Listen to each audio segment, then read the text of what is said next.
하신 하나님 아버지, 저희들에게 오늘 또 함께 모여서 공부할 수 있도록 해주셔서 감사합니다. 이 시간 저희들이 하나님을 아는 지혜를 더 많이 얻을 수 있도록 도와주시고, 이것이 저희들이 하나님께 가까이 나가는데, 또 주의 양무리들을 섬기는데, 하나님 역사를 섬기는데 귀하게 도움이 되도록 도와주시기를 간절히 기도합니다. 성령께서 함께하여 주십시오. 예수님의 이름으로 기도했습니다. 아멘. 지난번에 우리가 공부할 때요, 이제 그 바빙크가 이 책을 이제 뭐 120년 전, 뭐 그쯤 써서 이제 썼다, 뭐 이런 얘기를 했었잖아요. 근데 이제 오늘날 이 바빙크의 이 책이 실제 우리 시대에 적용하는데 좀 어떤 변화, 그래서 적용하기 좀 어려운 거 있지 않을까, 이제 이런 얘기도 하셨는데, 그게요, 사실은 이 책에서 제가 얘기를 했어요. 298페이지를 제가 한번 볼게요. 책 298페이지예요. 298페이지, 78. 이제 맨 끝에 이제 부록으로 제가 넣어놨거든요. 여기 있다.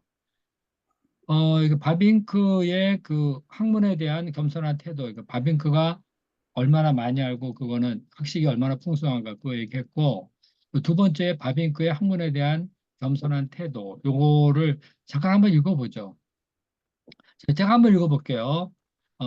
보이죠? 학문에 대한 겸손한 태도. 계시 철학을 연구하면서 발견하게 된 또 다른 사실은 그가 1908년 프린스턴 신학교 강의에서 주장한 것이 1908년인데 100년이 지난 지금에도 한결같이 진실로 남아있다는 것이다. 한 사람의 사상은 시대가 지나면 오류가 나타나기 쉬운 것이 사실이다. 그것은 그가 그 시대의 사람이기 때문이다. 사상 부분에서도 그렇지만 급속도로 증가되고 변화되는 과학의 발견과 법칙에도 불구하고 바벤크가 한 세기 전에 한 자연 과학에 대한 강의는 오늘날에도 그대로 전곡을 찌르며 통용된다는 것이다.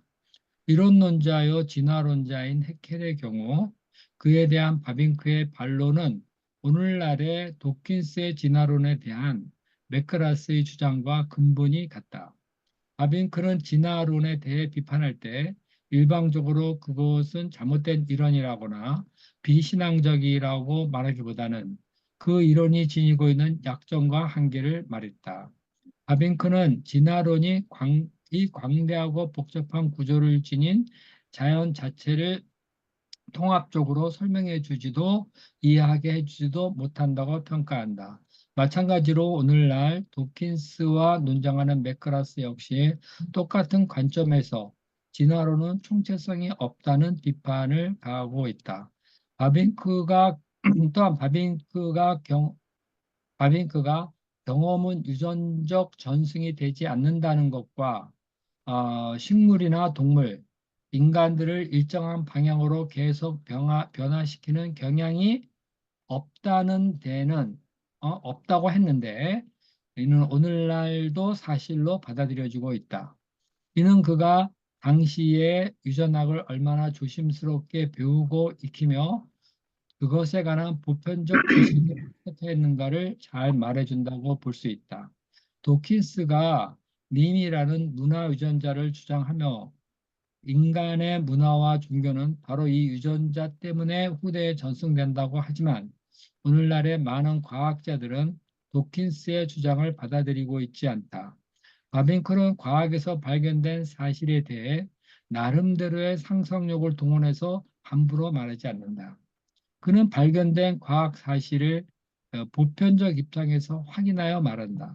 만일 그가 나름대로 자기 생각과 확신의 기초에 문화와 기술과 과학에 대해서 함부로 말해 오늘날 그것이 잘못되었다 드러난다면 그 학문은 크게 신뢰를 잃고 말았을 것이다. 그는 어느 한 분야에서 발견된 과학 법칙은 그 적용이 한정적이라는 사실을 잘 알고 있었다. 그래서 그는 예전의 에너지 보존 법칙의 발견이 위대하기는 하지만 그것이 사람의 정신생활까지 적용될 수 없다 했다. 과학에 대한 태도는 인간의 태도는 무엇보다도 겸손해야 한다는 것이다. 모든 것에 대해 진리로 여겼던 뉴턴의 법칙이 20세기 발견된 양자역학에 적용되지 않는다는 사실을 생각해 볼 때 더욱 그러하다. 본 연구에서 인용된 로버트 브라우와 맥크라스도 과학의 기본 정신은 겸손이라고 했다. 이렇게 자연과학뿐만 아니라 본 연구에 나타난 철학이나 역사 부분에서도 그가 많은 지식을 정확하게 활용하고 있었던 것은 그것은 이 모든 것을 평소 겸손히 배우고 익혀온 결과로 보여진다. 함부로 생각하고 거기에 나름대로의 확신을 더하지 않은 것. 그래서 그의 변정은 기초가 튼튼하고 힘이 있다. 뭐 이렇게 써놓기는 했어요.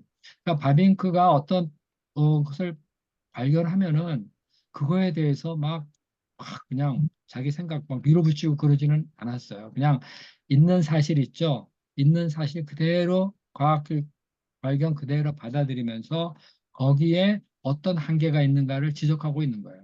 그 정도로만 알고 하시면은 되지 않을까 이런 생각이 좀 들긴 해요. 하여튼 여기 이제 해봅시다. 진화론의 한계. 자, 이거 한번 해보죠. 첫절 진화론의 한계. 지난번에 자연과학에 대해서 얘기했는데 이번엔 진화론 한계에 대해서 한번 얘기해 보겠습니다. 어, 누구부터 읽어볼까요? 우리 네, 저부터 박종원 할게요. 목사. 장하도 목사 해볼래요? 그래, 네. 그렇게. 바빙크는 이어 진화론의 한계를 말할 때 먼저 그리스 철학의 이데아론에서부터 시작한다.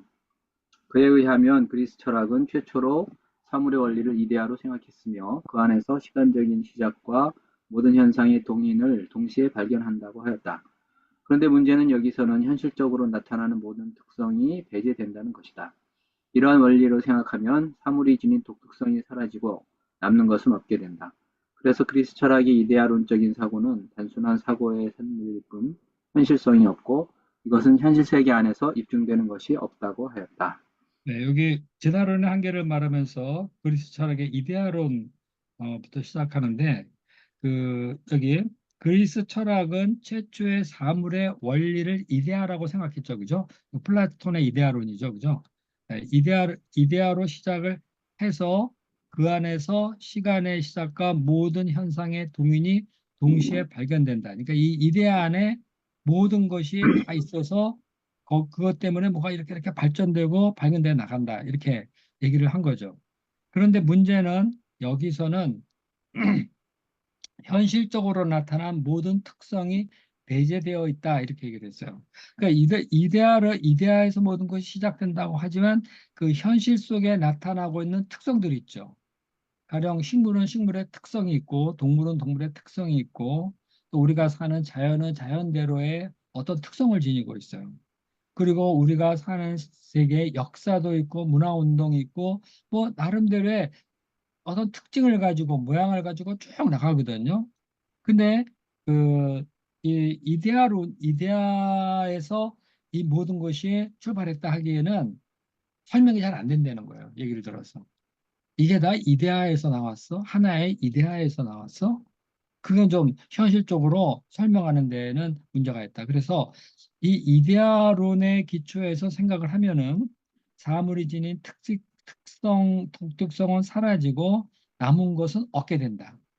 그래서 그리스 철학의 이데아론적인 사고는 단순한 사고의 산물이지, 그럴듯한 산물이지 현실성은 없는 것이다. 그래서 이것이 현실 세계 안에서 이 이데아가 있었다 하는 것은 입증할 수 없다. 이렇게 이제 일단은 비판했어요. 이데아론은. 그래서 우리가 이데아론을 배울 때 뭐 세상에 그 여러 모양의 책상이 있잖아요. 응? 그래서 뭐 책상이 다리가 세 개인 거 있고 네 개인 거 있고 뭐 오늘날에 그 책상 없이 이렇게 판자가 이게 뭐 이렇게 책상이 그 아래 다리 없이 이렇게 만들어 놓은 책상도 있잖아요. 근데 우리 그걸 다 똑같이 좀 다르지만 형태도 다르지만 우린 그걸 다 저건 책상이다 이렇게 얘기를 하잖아요. 그죠? 이건 책상이랑 누구든지 동일해요. 모양이 달라도. 왜냐하면은 책상이라는 이데아가 우리 속에 있다는 거예요. 그리고 뭐 흑인을 보든 뭐 누구를 보든 키 큰 사람을 보든 작은 난장이 같은 사람을 보든 우리 다 그거 저거 사람이다 이러면 다 동의하잖아요. 근데 모양은 다르거든요, 특징이. 근데 똑같은 이데아가 사람은 무엇이다, 인간은 뭐다 하는 이데아가 딱 있기 때문에 달러도 저거를 사람으로 본다는 거죠. 어? 뭐, 뭐 한쪽 팔이 없다. 그래도 사람들 걸 사람이다 이렇게 한다는 거죠. 이게 이제 이데아론이잖아요. 그런데 모든 것을 이 자연 속에 나타난 모든 것을 다 이데아로 환원시켜서 볼 수 있느냐? 그거는 안 된다는 거예요. 현실 속에 있는 특징들은 너무나 많다는 거예요. 그러니까 하나의 이데아에서 출발했다. 이거는 좀 문제가 있다. 그래서 이데아로는 현실 속에서 증명되어지지 않는다. 이렇게 일단 얘기한 거예요. 그런데 그다음 이데아로는 그다음 봅시다. 이데아로는 자, 박준호 목사님 읽어보시겠어요? 그 이데아로는 이데아로는 만물이 이데아에서로부터 유출 진화되었다고 하는데 음, 이것은 다시 해결의 역량 아래서 실체 서브스턴스는 주체 서브젝트로 그리고 존재 비잉은 절대적인 생선 absolute becoming으로 바뀌었다. 음. 이러한 이데아로는 결국 진화의 개념을 말하지 않을 수 없게 되고 여기서 다시 진화의 개념이 최상의 것이라는 주장이 나오게 되었다. 네. 그러니까 아까 그 이데아론 잠깐 얘기했는데 그 이데아론에 의하면 하여튼 만물은 이데아에서부터 출발해서 진화돼 나와서 오늘에 이르렀다 이렇게 얘기를 하고 있고요. 이와 비슷한 것으로서 헤겔이 이제 이거를 좀 이 사상과 좀 비슷해요. 그러니까 헤겔이 어떤 실체가 있다 그러면은 그 실체는 그대로 있는 게 아니라 그 실체 자체가 주체가 돼가지고 어떤 존재를 향해서 쭉 가고 있다는 거예요. 그러니까 존재는 절대적인 생성으로 바뀌어 간다는 거죠.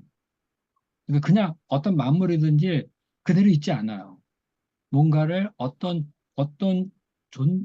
존재를 향해서 쭉 진행돼 나가고 있는데 이제 우리가 지난번에 얘기했지만은 그렇게 진행되어 나가게 하는 것이 그 절대 정신이라 그랬죠, 그죠? 만물에는 절대 정신이 있어서 그대로 있지 않고 절대 정신이 생각하고 꿈꾸는 그 어떤 것을 향하여서 그 절, 절대 정신에 의해서 끌려가고 있다. 이렇게 변화되어 가고 있다. 그런 얘기를 했어요. 자, 그 결국 헤겔의 이런 절대 정신 그 이론이나 이데아론이나 비슷한 거라는 거죠. 그러니까 이러한 이데아론은 결국 진화론의 개념을 말하지 않을 수 없게 된 거죠. 그러니까 그 생물학적 그 진화론을 얘기를 쭉 이제 발휘는 했지만은 사실 거기서부터 시작된 것이 아니라 이데아론에서 시작이 됐다.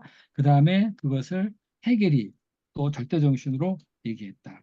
이렇게 나오는데 자, 그다음 보세요. 여기서 다시 진화에 대한 개념이 최상의 것이라는 주장이 나오게 된 것이다. 그러니까 이데아나 해겔의 절대정신 이런 거는 진화를 얘기하지는 않았어요. 진화 현상이 있는 거에 대해서 얘기는 했지만 이데아론 절대정신론 하지만 이것을 잘 설명해 줄 수 있는 게 뭐냐? 진화의 개념을 가지고 그것을 이렇게 탁 통틀어 본 거죠. 그러니까 진화의 개념이 만물을 설명하는 데는 최상의 것이다. 이렇게 나왔어.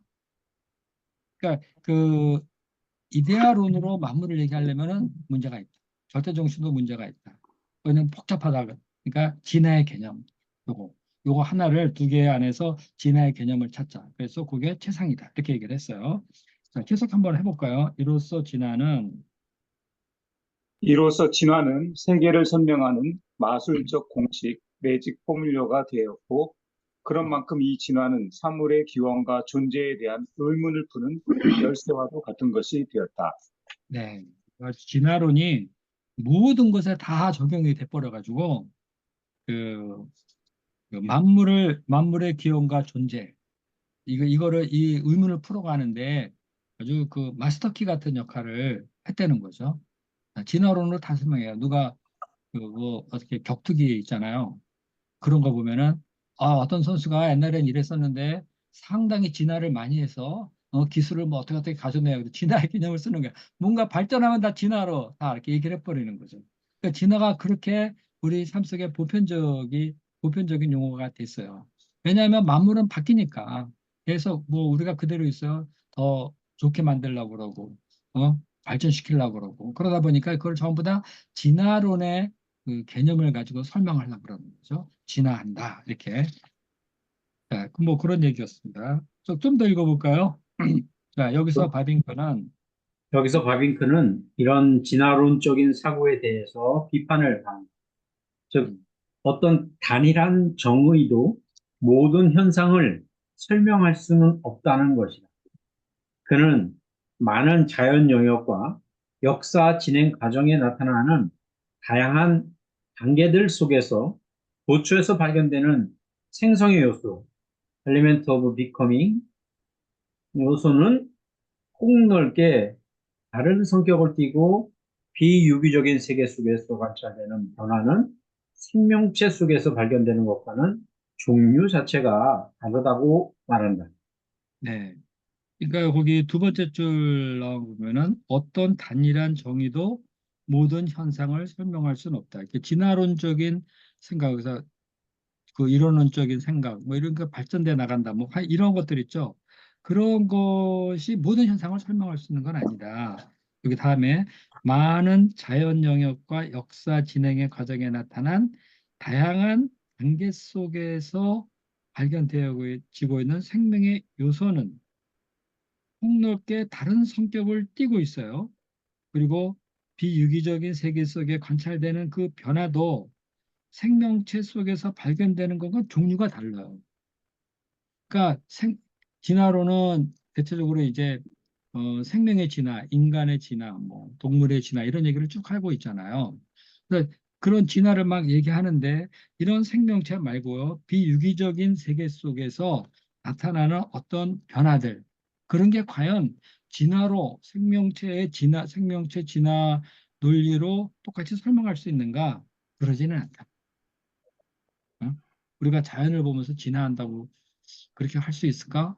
그래서 인간이 그 저 아메바에서 원숭이를 거쳐 이렇게 됐다는 그와 같은 원리로 얘기할 수 있을까? 그거는 한계가 있다는 거죠. 그런 식으로 지금 얘기하고 있는. 그러니까 비생물에 나타나는 그 어떤 물리적 변화라든가 화학적인 변화라든가 이런 것들 있죠. 그런 것이 생명체의 변화, 성장 이런 거와 같은 맥락에 있다고 보면 되게 어렵다는 거죠. 달라요. 그렇게 얘기를 한 겁니다, 일단은. 자, 그리고 생명체 속에서 한번 봅시다. 그리고 생명체 속에 의식과 의지, 과학과 예술, 가족과 사회, 개인과 단체 등은 그 나름대로의 고유한 성격과 법칙을 가지고 있다. 물론 우리가 이를 볼 때 거기서 어떤 통일성을 찾아볼 수 있다. 그러나 그 안에 나타난 다양성을 분해해 단순화시켜 보려는 시도는 그 자체가 정당하지 못하다. 다시 말해 진료와 힘과 생명을 지닌 우주를 설명할 만한 공식은 없다는 것이다. 네. 그러니까 진화론은 모든 걸 단순화시켜서 진화의 개념으로 모든 것을 설명하려고 그러는데 그렇게 하기에는 너무나 세상을 단순하게 보려고 하는 거다. 그러는 거죠. 그래서 이게 우주를 이 진료와 힘과 생명 이거를 지닌 우주를 진화론으로 설명할 수는 없다. 그리고 이것을 딱 통합해서 설명해 줄 수 있는 그런 것도 없다는 거예요. 세상 속에는. 진화론에 대한 바빙크의 이러한 비판을 봅시다.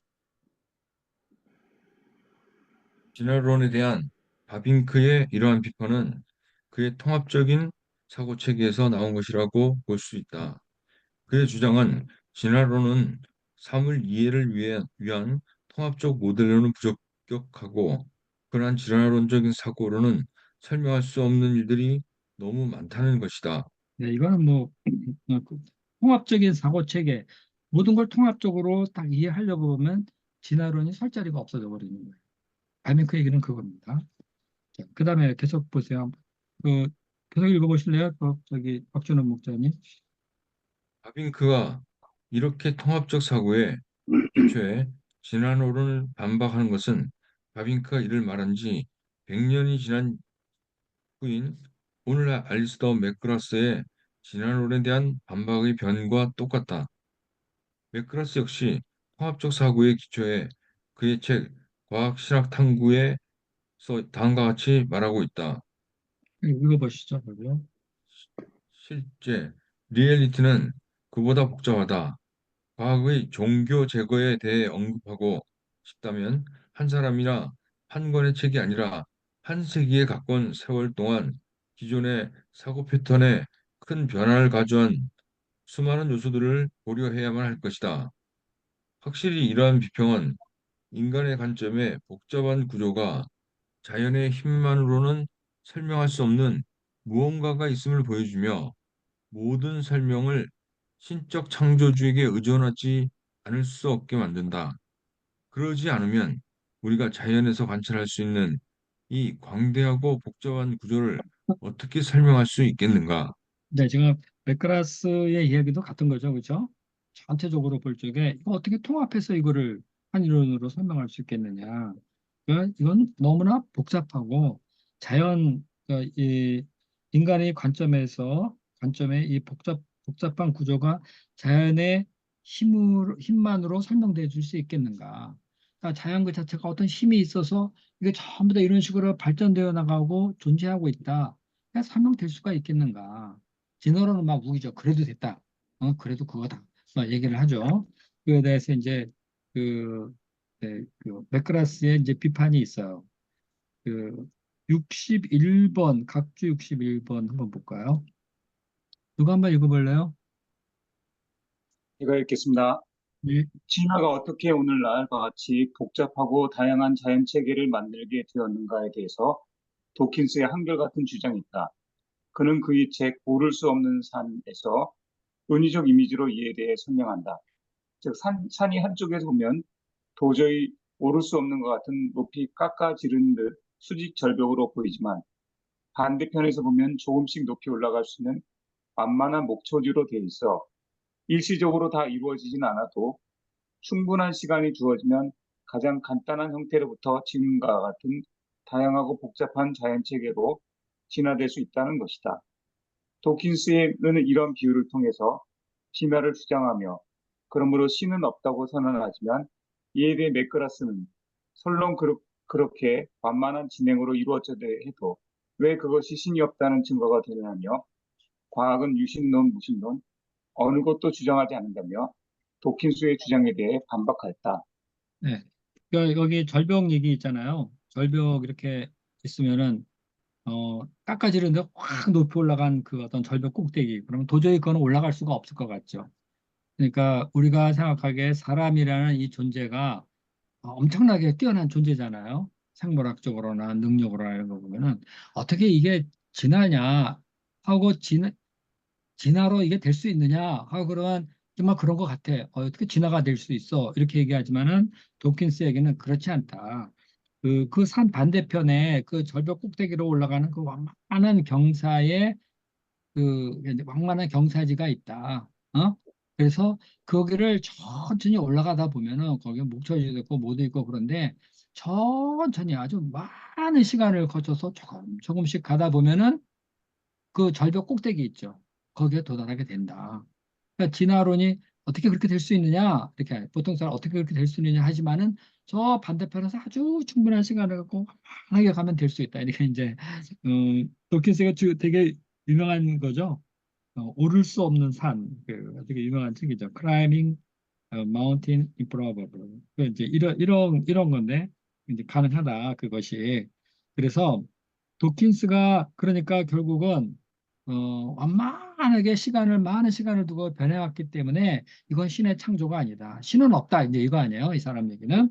그러니까 이런 주장까지 하는 건데 이제 그 맥그라스가 서로 그렇게 완만한 진행이 이루어졌다 그래도 그게 왜 신이 없다는 거하고 연결이 되느냐?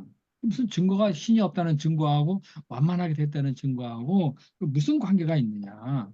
그거는 일단 우리가 과학은 유신론, 무신론 이거를 떠나서 그 안에 담긴 현상을 분석해보고 해석할 뿐인 것이지 그것이 어떻게 신이 있다 없다 이런 걸 결론을 내리려고 하느냐. 그거는 일단 중립적인 면에서는 틀렸다 이거죠. 지금. 그러니까 도킨슨대로 나름대로 설명을 하면 그거 끝이에요. 거기에 뭐 신이 없다 이럴 거는 없는 거라는 거예요. 자, 아까 하여튼 뭐 광대하고 복잡한 구조를 가지고 있는데 어떻게 이루어졌느냐 할 때 도킨스에게는 완만한 아주 긴 세월을 거쳐 조금 올라갈 수 있는 그 꼭대기 이런 식으로 이제 설명을 했던 거예요. 자, 계속 읽어봅시다. 여기까지 바빙크는 여기까지 바빙크는 우주의 설명의 도구로서의 진화론의 실패를 말하였다. 음, 그의 이제까지의 비판은 객관적인 입장에서의 비판이었다. 사실 그도 다른 사람들처럼 기독교적인 입장에서 진화론을 얼마든지 비판할 수 있었다. 그러나 그것은 다빈큐의 계시 철학의 목표가 아니다.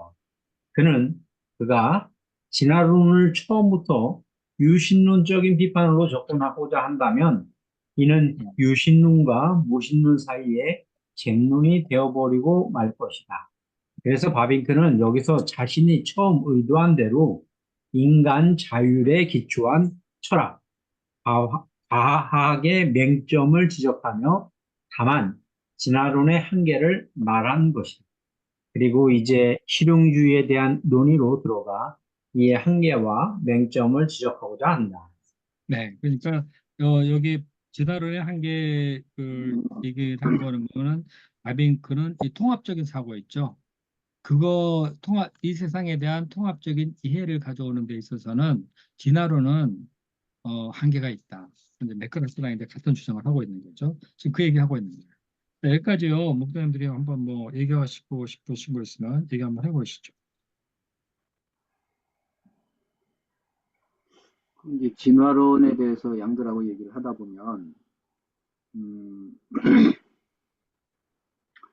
진화가 이제 자연스럽게 일어나는 과정이기 때문에 음, 현재도 진화가 계속 일어나야 하고 음, 그렇다면 현재도 진화 과정에서 말하자면 그 환경에 적합하지 않게 진화되어서 중간에 도태되는 그런 존재들이 많이 있어야 한다.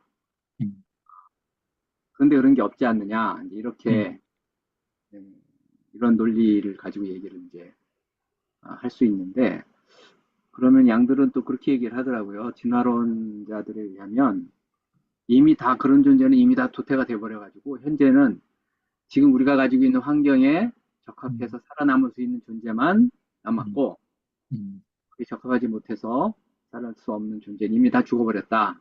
음, 결정이 다 돼버렸다. 그러니까 그런 음, 존재가 없는 거다. 이렇게 얘기를 음. 하거든요. 네. 그래서 거기에 대해서 그래도 뭐다 멸종이 됐더라도 가장 밑단에서 기초적인 부분에서 그 뭐 원생 동물부터 시작해서 이렇게 음, 멸종이 되지 않고 음, 가장 처음 부분에서 이렇게 진화가 돼서 올라오는 그런 생물들이 있어야 되지 않느냐. 그리고 음, 그것들이 현실에 음, 맞지 적합하지 않아서 계속 멸종이 되는 그런 현상이 있어야 되지 않느냐. 이렇게 반박을 이제 하게 되는데 여기에 대해서 그 명확하게 설명을 해놓은 그런 자료를 못 봤어요. 제가 그거에 대해서 이 과학적인 관점에서 어떻게 얘기를 하는지.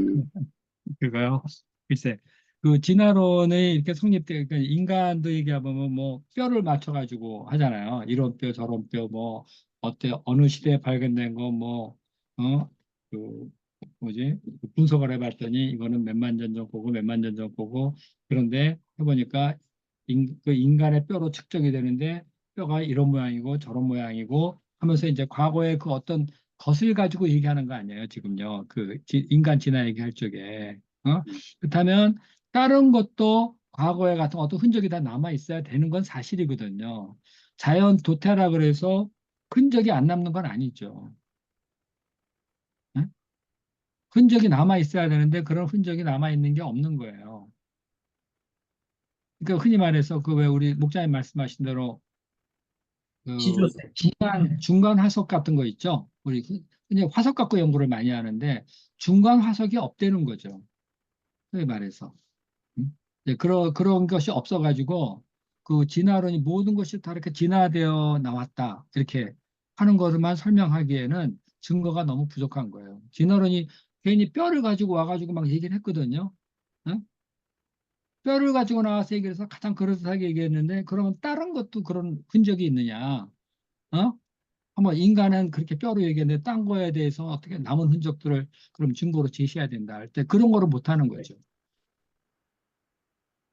옥수수 먹자는 얘기가 맞긴 맞아요. 그 우리가 가르칠 때 그러잖아요. 중간 화석이 없다 이렇게 얘기를 하는데 양들은 자연 도태로 다 없어졌다 그러는데 그거는 아닌 것 같아요. 응? 저는, 저는 이제, 네, 그 물질 얘기를 하고, 그러니까, 뭐 여기 전도 얘기가 나오니까, 저는 이제 그렇게 저기 하는데, 보통 이제, 진화론은 워낙 애들이 많이 알고 있기 때문에 관심도 많고 해서 그쪽으로는 이제 접근하기가 힘들다고 생각을 해서 그냥, 일단, 인정해주고, 물질은 어떻게든 뭐 빅뱅 이론이고 어떻게 뭐 이렇게 해가지고 뭐 만들어지는 것은 이해하겠다. 근데 저기 우리 지난번에도 공부한 것처럼 그 감정의 문제, 사랑, 이렇게 미움, 그 감정이 이게 실제하냐 실제하지 않느냐 이제 질문을 해보고 이제 양들한테 실제하는데 이런 감정의 문제는 그 감정의 기원은 도대체 어디일까? 뭐 어떻게 설명할 수 있겠냐? 그렇게 하면 애들이 그냥 한 80%는 그냥 넘어가더라고요.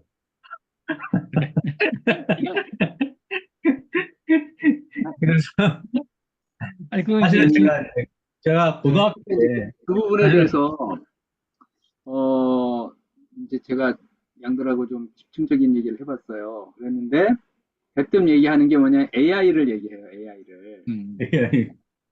AI가 감정을 느꼈다. 자기를 전원을 끈다 그러니까 그걸 거부했다. 뭐 이런 얘기 우리도 들어본 적이 있는데 그 AI가 감정을 가진 거 아니냐. 또 이제 그걸 가정해서 나오는 영화나 뭐 소설이 이런 것도 많거든요. 네.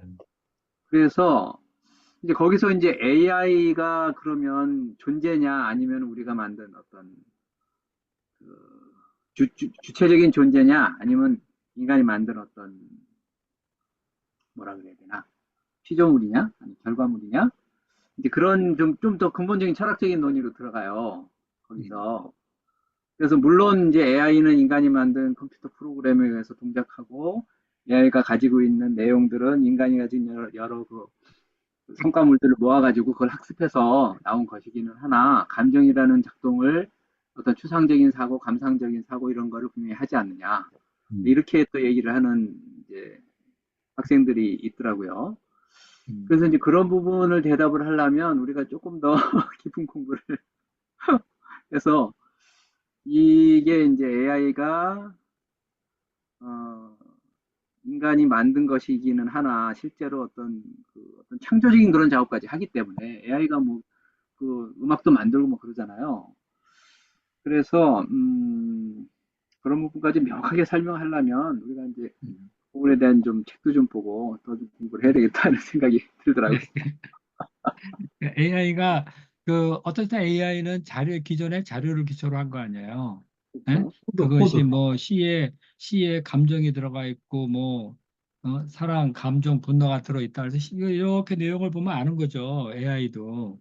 그런 자료들을 이렇게 섞어가지고 연인에게 내놓을 글을 하나 써줘, 시를 써줘. 그러면은 옛날에 그런 것들 있잖아요. 그런 자료 모아가지고 이제 타삭 취합해가지고 하는 거지. AI가 느끼는 건 아니지.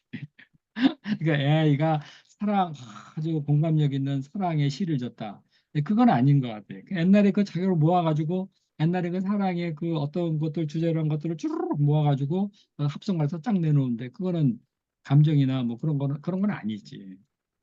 AI는 그 컴퓨터로 한 거 아니에요? 그 디지털 코드를 가지고 코드. 딱딱딱 네, 코드. 맞춰가지고 AI가 과거 자료 딱 분류를 딱 해서 분류를 딱 해가지고 지금 연인 사랑 고백하면 그거에 관해서 쫙 뒤져보는 거죠. AI가 자료를. 그래서 차상 맞춰가지고 상대가 몇 살, 여자 이렇게 하면은 그것도 맞춰가지고 거기에 따라서 이렇게 글을 조합하고 막 해내는 거지.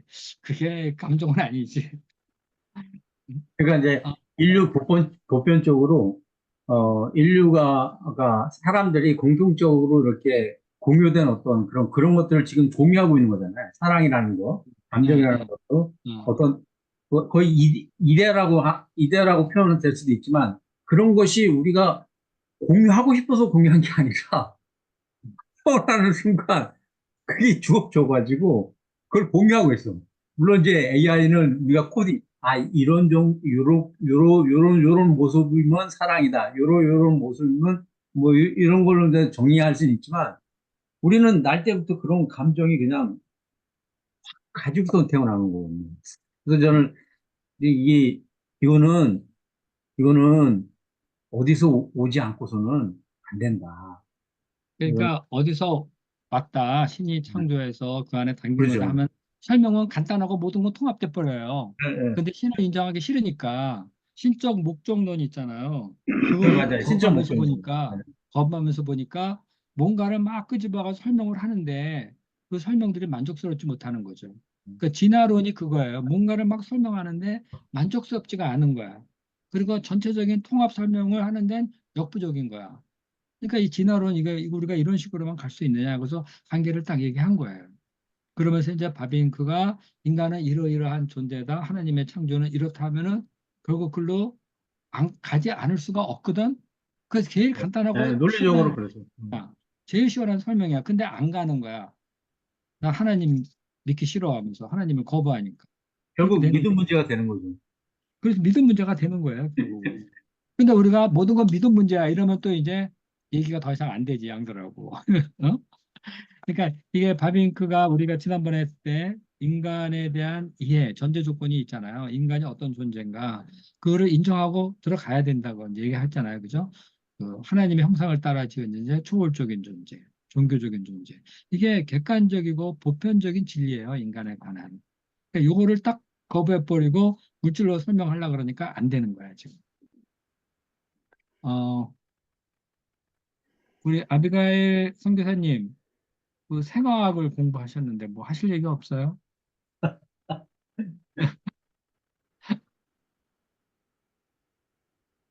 지금 애들 학교 보내야 되는 거. 박준호 네, 제가 목사님, 잘 안 듣고 있었어요. 지금 나가야 돼가지고 좀 네, 그래. 애들이랑 알았어. 얘기하느라고. 네네. 박준호 목사님 한번 얘기해 보시죠. 의사, 누구보다도 사람을 많이 연구하신. 그 저, 아까 저, 리빙 저 파스 누구보다도 연구 많이 하고 있습니다. 제가 지금 특허 쪽 심사관인데 음, 인공지능 빅데이터 심사관이에요. 그래요? 어, 인공지능 아니에요. 어떻게? 인공지능 빅데이터 심사과라고. 어, 인공지능 빅데이터. 야, 우리가 생활을 살아간다는 빅데이터 갖고 하나? 어? 하나님이 주신 이런 어떤 지정의 이거 가지고 배우면서 살아가고 느끼고 체득하고 나가는 거지 데이터 갖고 가는 것 같지는 않은데 응?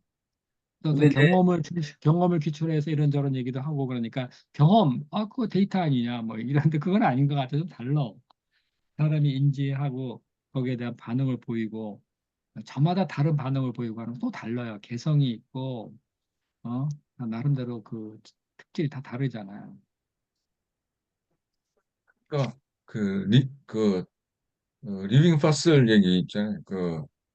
끊어진 그 고리 음, 그 음. 그러니까 브루스 리빙 리. 파스 그러니까 끊어진 그러니까 진화의 증거에 음. 어 중간 계속해서 그 저기 화석이 연속 나타나야 되는데 음, 나타나지 않는다. 그런 이제 그 고대 이제 김익환 교수라고 있어요. 음. 여기 거기가 이제 창조와 거기 책도 냈는데 창조와 진화론의 하모니 뭐 이런 그, 음. 그 책도 내고 그랬는데 근데 제가 직접 만나봤는데 사실은 굉장히 수수한 사람이더라고요. 근데 거기랑 얘기하면서 들어보니까 리빙 파슬도 이게 아주 특정한 조건에서만 그게 만들어지는 거거든요. 음, 그 화석이란 거. 그렇기 때문에 그 고리가 끊어질 수밖에 없는 그런 구조를 가지고 있더라고요. 그러니까 아주 그러니까 특정한 압력, 특정한 조건, 아주 순식간에 이렇게 뭐 이렇게 메모리 돼야 돼요. 그러니까 공기가 들어가면 안 돼요. 순식간에 메모리 되고, 뭐 적절한 온도 압력이 주어져야지 그 화석이 만들어지거든요.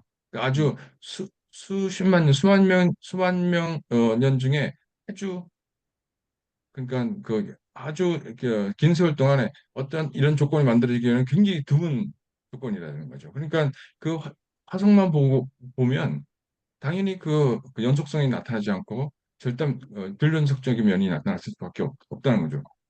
그거는 그렇게 해서 우리가 저도 옛날에 이제 창조 과학은 과학이 아닌데 창조 과학을 뭐 어떤 그 문자적으로 너무 그 설명하고 하는데 창조과학은 과학적인 설명 체계가 없는 거잖아요. 그걸 모르고 이제 저도 옛날에는 이제 창조과학을 빗대어서 많이 했는데 하나하나 그 우리가 과학의 하나하나 모든 부분에 정확한 그 과학적으로 사실된 정확한 부분으로 이게 바빙크처럼 아주 진지하게 하나하나 생각 해나가면 결국은 해놔야 되는 것 같아요. 근데 진화는 그런 것 같아요. 진화는 변화를 의미하지 그 자체가 어떤 무신론적인 건 아니거든요. 그러니까 김익환 교수랑 얘기해 보니까 그거 얘기 맞는 것 같아요. 그 예를 들어서 과학에서 말하는 우발성 같은 거는 어떤 목적을 향해서 이렇게 막 나가는 게 아니라 예를 들어서 뭐 그 얘기도 있잖아요. 그러니까 아간 같은 사람을 발견하기 위해서 제비뽑기 했잖아요. 그 우연인 것 같지만 하나님 뜻이 있는 거잖아요. 그러니까 우발성 자체가 무신론을 얘기하는 건 아닌데 우리는 우연이나 이런 것을 갖다가 무조건 무신론으로 치부하고 어, 그런 면이 있는 것 같아요. 그래서 결국은 이, 이, 이 얘기 보면 우리가 생각하고 있는 이런 진화 이론이라든지 창조 이론 이 자체로만은 어떤 이게 맞습니다. 유신론을 얘기한다든지 무신론을 얘기한다든지 이렇게 참 얘기하기 좀 어려운 부분이 있는 것 같아요. 그러니까 과학은 그냥 중립이에요. 중립이고 본인이 그걸 각자 알아서 판단을 해야 돼. 신이 있는지 없는지는. 어? 그러니까 과학은 중립이다 하나 아까 바딩크 얘기했잖아요. 그 중립적이에요. 중립적으로 먼저 들여다봐야죠 모든 것을. 그리고 나서 설명할 수 없는 부분에 대해선 사람들이 이제 신비를 생각하죠. 신비를 생각하다 보면 신과 연결되고. 그런데 이제 그거 생각하기 싫은 사람은 계속 과학적으로 이제 막 설명만 하려고 그러는 거죠. 신이 없이. 아까 그러니까 그 유전자 네, 밈 있잖아요. 밈. 네. 어? 문화 유전자 밈. 그것도 얘기가 들어보면 나도 그 책 읽어봤는데 그 들을 듯한데 그거는 또 아니야. 어? 그거는 또 과학자들은 유전 문화 유전자라는 건 존재하지 않는다. 아니, 그게 이제 내가 보기엔 그건 맞는 말 같아. 사람이 어떤 환경 속에서 살다 보니까 그 문화를 흡수해서 살아가는 거지. 문화 유전자가 있어서 어디에 태어나면 그렇게 그 문화를 계승해 나간다. 그거는 아니에요. 누구든지 산속에다 갖다 놓으면 다 원시인이에요. 자, 그리고 근데 그건 중요한 참 잘한 것 같아요. 이게 아까도 말했듯이 뭐 이런 진화라 어떤 사실이 나타나면 이게 진화론적으로 진화가 맞느냐 창조가 유신론 신이 있느냐 이런 거를 얘기하기보다는 그, 바벤큐의 이 접근이 참, 저도 오늘 읽고 참, 동감을 많이 했는데, 이 모든 체계를 통합적으로 일관적으로 설명할 수 있는 냐, 아니냐가 더 중요한 것 같아요. 예를 들어서, 그렇죠. 보면, 과학혁명, 구조도 보면 그런 것 같아요. 옛날에는, 뉴턴 역학으로 모든 게 설명이 됐잖아요. 그러니까, 속도와 가속도, 힘, 이런 게 모든 게 설명이 됐는데, 실제로는 시간의 흐트러짐이 보이거든요. 그런 거는 이제 뉴턴 연결과로 설명하지 못하니까 그때 이제 그 아인슈타인의 일반 상대성 원리가 이제 그런 것을 갖다가 빛의 힘이라든지 그런 걸 설명할 수 있거든요. 그러니까 더 통합적으로 설명할 수 있는 것이 진리에 가깝다.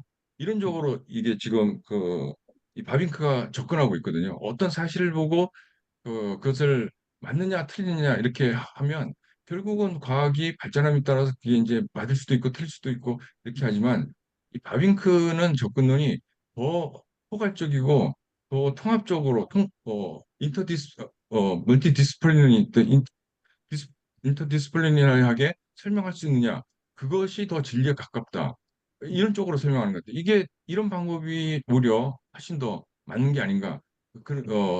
설득적이 아닌가 그런 생각이 좀 드는 것 같습니다. 네, 그래, 알았습니다. 뭐 허드슨 목사님 더 얘기할 얘기 있어요?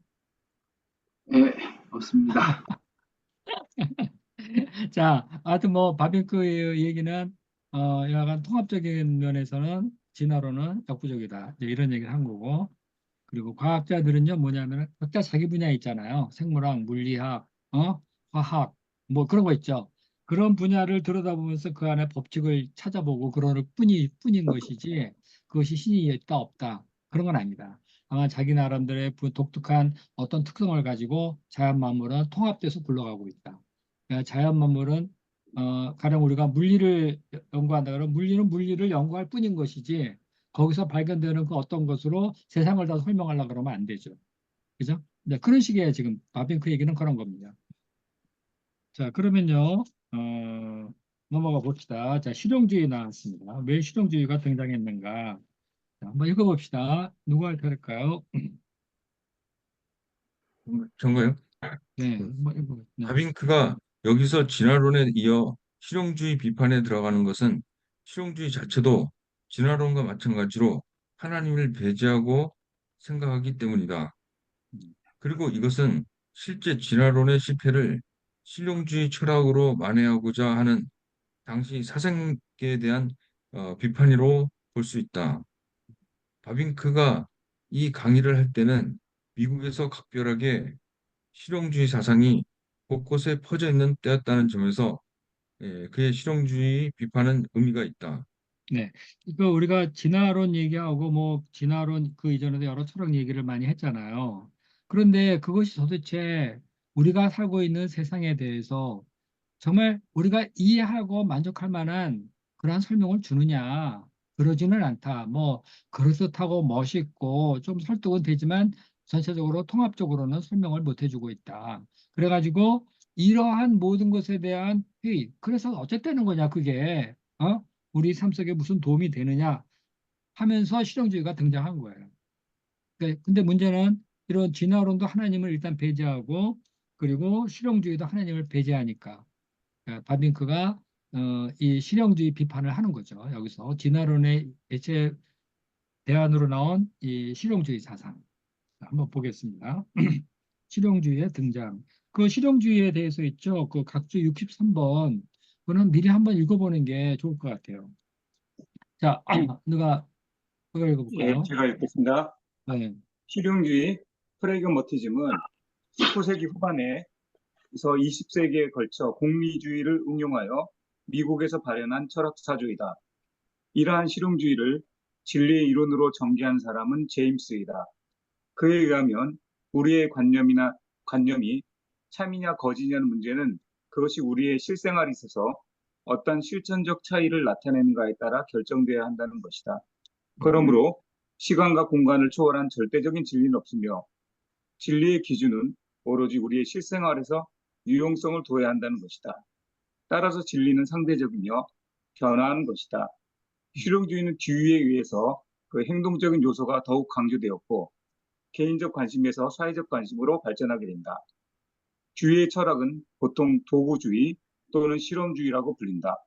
우리의 모든 관념이나 사상은 우리의 현실에서 일어난 문제 해결을 위한 도구에 지나지 않는다고 보는 것이다. 이런 의미에서 실용주의는 공리주의며 경험주의며 반주주주의라고 할 수 있다. 그러나 실용주의는 철학적 이념이나 지향을 은폐하거나 호도함으로써 그것이 진정한 철학인지 의문이 되고 여러 비판을 야기했다. 네, 실용주의는 이것이 참이냐, 거짓이냐, 진리냐, 아니냐 이런 것을 얻어 보니까 우리 삶 속에 과연 어떤 가치를 창조해 내느냐, 그것이 과연 유용하냐, 뭐 이런 식으로 모든 것을 본다는 거죠. 그러니까 그만큼 과거의 철학들이 너무 추상적이고 우리 삶에 실제 도움이 안 된다.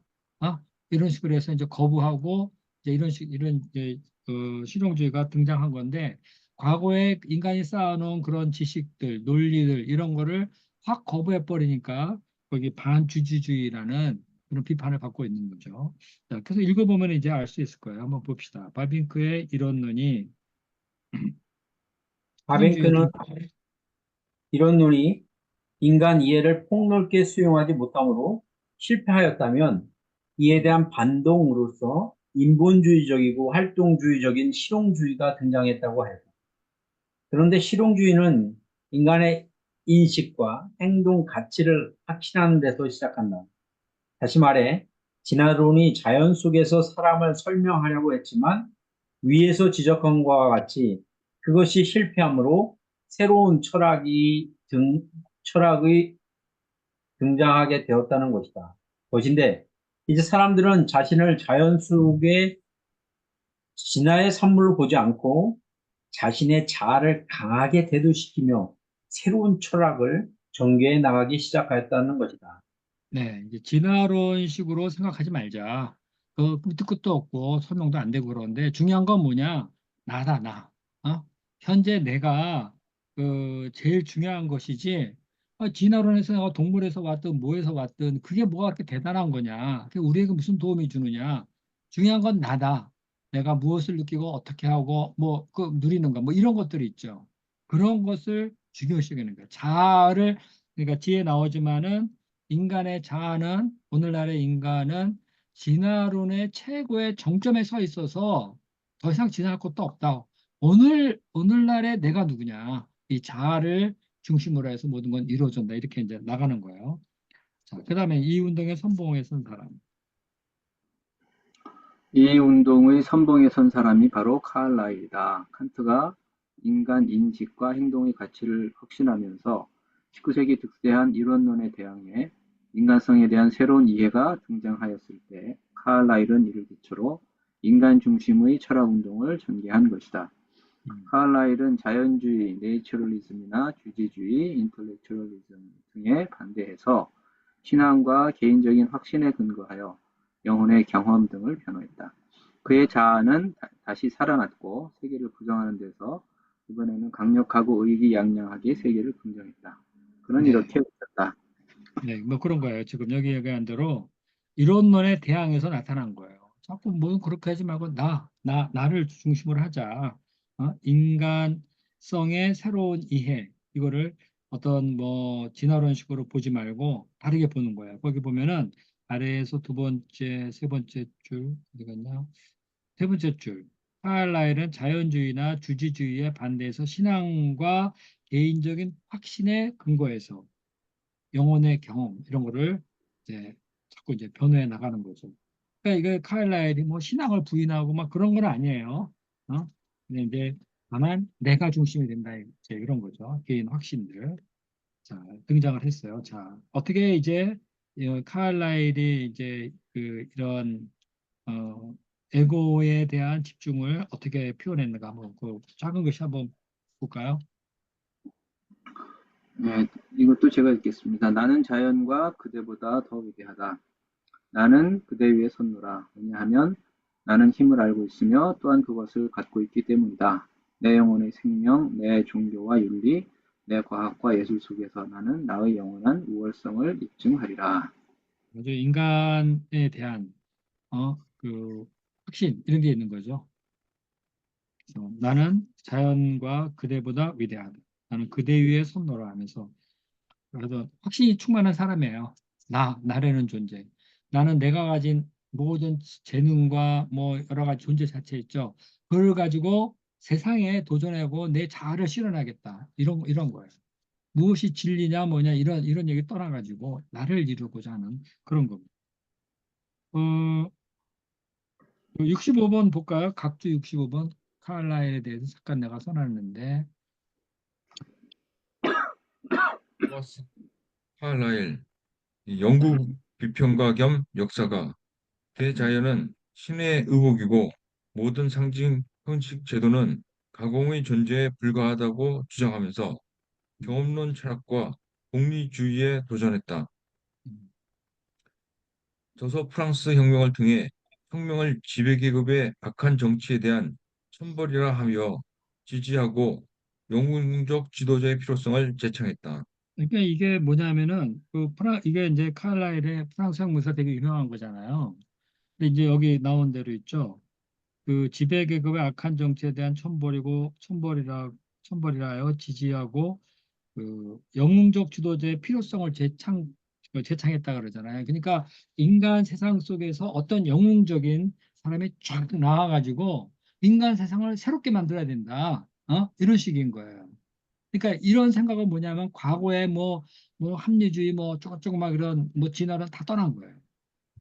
그걸 다 떠나가지고 그, 그 영웅적인 지도자의 필요성을 얘기했듯이 에고를 상당히 강조하는 거야. 나는 그대 위 자연과 그대 위에 서 있다. 그보다 더 위대하다 하는 이런 식의 주장인 거죠. 그러니까 인간이 하고자 하면 다 할 수 있다. 네, 그런 얘기입니다.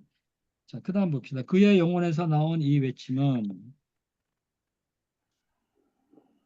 죄송합니다. 그의 영혼의 고통에서 나온 이 외침은 도처에서 메아리 되어 나왔다.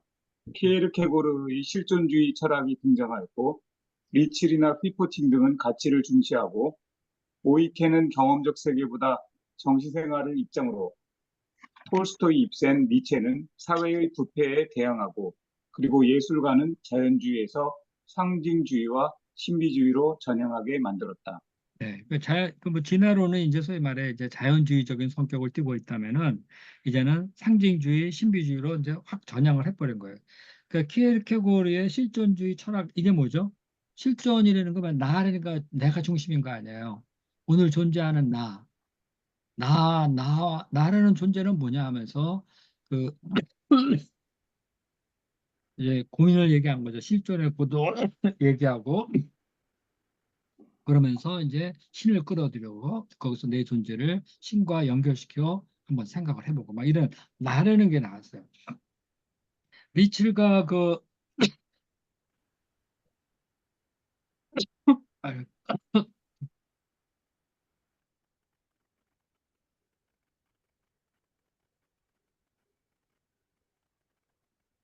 자, 다시 보죠. 그 리칠과 웨프팅은 가치를 중시한다 그러는데 리칠도 기독교가 우리에게 정말 진리로서 있으려면은 우리 삶 속에 도덕적으로 얼마나 좋은 영향을 끼치고 우리의 삶이 얼마나 변화하고 어, 있는가. 기독교는 우리 삶 속에 가치로 존재해야 된다. 그래서 가치 판단을 가지고 기독교를 하는 거죠. 그러니까 이게 현실 속에서의 가치를 얘기하는 거예요. 오이케는 경험 세계보다도 그 정신생활, 톨스토이, 입센, 니체 이런 사람들 있죠. 여기 그 아래 내가 써놨는데 자연주의, 상징주의에서 이런 예술가들은 상징주의, 신비주의의 전향이다 그러는데 그 아래 한번 볼까요? 70번, 각주 70번 어디 갔니? 또 저기 키에르케고르의 실존 음, 철학도 나는 누구인가 하는 것이며 리츠, 음, 해프딩도 나의 가치를 찾는 것이고 톨스토이는 구도적이며 입센은 한 개인의 가치와 존재 의미를 추구했으며 니체 역시 참된 인간을 추구했다. 이는 모두 개인의 실존, 가치, 고뇌에 관한 것들이다. 이러한 고뇌들은 인간을 자연 이상의 존재로 보고자 했으며 여기서 상징주의, 신비주의가 나왔다는 것이다. 네, 아까 얘기한 대로 그 케르케고르의 실존 철학은 나는 누구인가부터 시작을 하는 거죠. 응? 나는 누구인가, 내 존재 자체를 가지고 생각을 해요. 리츠 해프팅은 내 가치가 무엇이냐 이제 이런 걸 찾았고 톨스토이는 이제 부활 같은 거 보면은 거기 이제 구도자적인 그런 면이 나오잖아요. 자기 자신의 존재에 대해서 상당히 진지해요. 그다음에 입생 같은 거는 한 개인의 가치와 존재 의미. 그 유리동물원 한번 읽어보시는지 모르겠는데 유리동물원 읽어보면은 그 동물원에 갇힌 듯 사는 한 존재의 고뇌를 얘기하고 있어요. 그다음에 니체도 보면 인간적인 너무나 인간적인 해가지고 인간 존재 자체에서 상당히 인간 자체를 이해하려고 하고 인간이 어떤 식으로 살아야 되는가 어떤 존재인가 이런 거를 상당히 얘기를 많이 해요. 인간적인 너무나 인간적인 이런 것들이요. 그래서 이런 모두 개인의 실존 그리고 가치 고뇌 이런 거를 주로 다뤘다. 그래서 그러니까 이거는 이런 건 뭐죠? 인간은 자연주의 그러니까 자연 이상의 그 어떤 존재를 보고 있는 진화론의 정점으로 서 있는 뭐 진화 중에 있는 뭐 이런 식으로 생각 안 해요. 내 존재, 내 고뇌가 조금 중요합니다. 그래서 여기 이제 상징주의, 신비주의가 자연히 드러나겠죠, 그죠? 네, 자연으로 설명 안 되는 내 존재 자체, 그러려면 상징 신비가 나타날 수밖에 없어요. 자, 이러한 성향들로 인해서 그다음 보겠습니다. 본문 봅시다. 이러한 성향들로 인해 이제 인간을 과거의 산물로서 보는 대신 자신을 우주의 창조자로 여기게 되었다. 다시 말해 자연에서 인간을 생각하려는 대신에 이번에는 사람 안에서 세계를 풀어가려 한 것이다. 여기서 인간은 더 이상 진화하는 존재가 아니라 진화상의 최고의 정점에 서 있으며 이 인간으로부터 세계의 수수께끼를 풀어가자는 제안이 나오게 되었다. 그러므로 이제 중요한 것은 인간이 어떻게 진화되었는가, 그 기원이 무엇인가가 아니라 인간이 이제 이 세상을 어떻게 보고 어떻게 다룰 것이냐 하는 것이다. 계속 다 읽어보실래요? 바로 여기에 초점이 맞춰지면서 앞서 말한 실용주의가 등장하는 것이다. 이 실용주의는 기존의 어떤 교조나 어떤 철학의 가치에 의무를 두지 않는다. 왜냐하면 그것에 대해 이미 회의적이 되었기 때문이다. 그러나 해 아래 새 것이 없다는 말의 앞의 말과 같이 실용주의 역시 새로운 것은 아니다. 그것은 경험주의와 실증주의를 배경으로 등장하는 것이다. 다만 실용주의의 질문은 이제까지 그것이 무엇이었든 앞으로 무엇이 되어 가느냐, 우리가 그것으로 무엇을 하고 만들어 갈 수 있느냐는 것이다. 네, 아까 얘기한 대로 인간이 이 세상을 어떻게 보고 어떻게 다룰 것이냐 할 적에 세상을 어떻게 보는가에 따라 인간에게 그것이 어떤 가치를 가져다 주느냐. 그러니까 인간 중심으로 모든 것을 이해하려고 하니까 세상을 어떻게 보고 어떻게 다루냐가 되게 중요하겠죠. 그러니까 자연히 실용적인 면으로 전환될 수밖에 없는 거예요. 그러니까 기존의 어떤 도구마, 뭐 철학, 가치 이건 중요한 게 아니에요.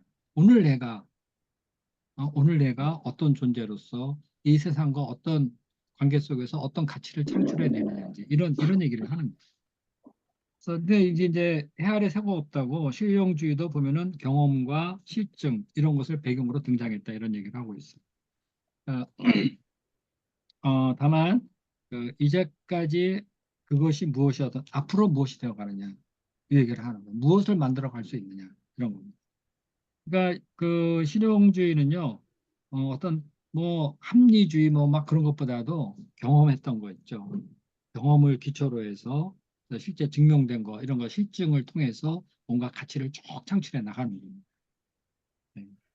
네. 이론적인 게 아니라는 거죠. 자, 실용주의 사상 좀 더 보겠습니다. 실용주의는 실용주의는 절대 사상이나 절대 하나님, 전능하신 하나님과 같은 것에서 출발하지 않으며 또한 하나님의 통치도 필요로 하지 않는다. 실용주의는 더 이상 현실과 실제를 철학이나 신학 이론에 희생시키지 않는다. 실용주의는 과거를 염세적으로 보지만 미래는 낙관적으로 보는 독특한 진리관을 가지고 있다. 이러한 실용주의의 주장에 의하면 진화는 이제까지 인간을 만들어냈고 이제 더 나은 미래는 인간에게 달려 있다고 한다. 네, 그러니까 그 진화는 이제까지 인간을 만들어냈다 하는 것은 뭔지 얘기하면 진화하고 결별하게 되는 거예요. 더 이상 우리 진화 이만큼 하면 됐다. 더 이상 진화 얘기하지 말아라. 그러면 진화론과 결별을 하고 현재의 인간이 더 나은 미래를 위해서 무엇을 해낼 것이냐 이제 그런 거예요. 거기에 위에서 세 번째 줄 보면요. 실용주의는 더 이상 현실과 실제, 자기가 처해 있는 현실과 실제를 철학이나 신학 이론에 희생시키기를 원하지 않아요. 오늘 내가 어떤 것을 느끼고 어떤 가치를 누리고 있느냐 이거가 중요한 거예요. 자, 실용주의에 의하면 계속 보죠. 실용주의에 의하면 세상은 스스로의 힘으로 구원받지 못하고 인간에 의해서 구원받는다고 보고 유일한 진리의 기준은 그것이 삶에서 유용하냐, 가치가 있느냐에 달려 있을 뿐이다. 그리고 진리는 외적인 세계에 있지 않고 인간 안에만 있다고 본다. 이는 철저한 인본주의 사상이라고 말하지 않을 수 없다. 세상은 되어가고 있다. 그래서 진리는 변화한다. 사람이 어떻게 생각하며 어디에 가치를 두냐에 따라서 진리도 종교도 도덕도 문명도 변화한다는 것. 이것이 실용주의의 가치관이다. 네, 뭐 이거는 또 설명 필요 없죠. 어떻게 생각하고 어디에 가치를 두느냐에 따라 모든 건 다 바뀐다는 거죠. 내가 아니라면 아닌 거고 그런 거예요. 내가 싫으면 그만두는 거야, 다. 내가 좋으면 계속 그 좋은 거를 옹호해 가면서 막, 뭐 거기에 따른 이론을 만들어 가면서 합리적으로 막 설명을 해 가면서 그러니까 이게 가치다 이렇게 이제 결론 내리고 가는 거죠. 자, 바빙크는 자, 실용주의를 비판하기에 앞서 장점 얘기하는데 한번 들어봅시다. 바빙크는 실용주의를 비판하기에 앞서서 그 장점에 대해서 말을 한다. 그것은 실용주의가 이론론의 해독으로부터 우리를 구해주고 또 추상적인 개념의 황폐함을 노출시켜 주었다는 것이다. 그리고 그런 실용주의는 사실들을 돌아보면서 모든 지식과 과학의 실천적인 요소를 새롭게 강조한다고 하였다. 네.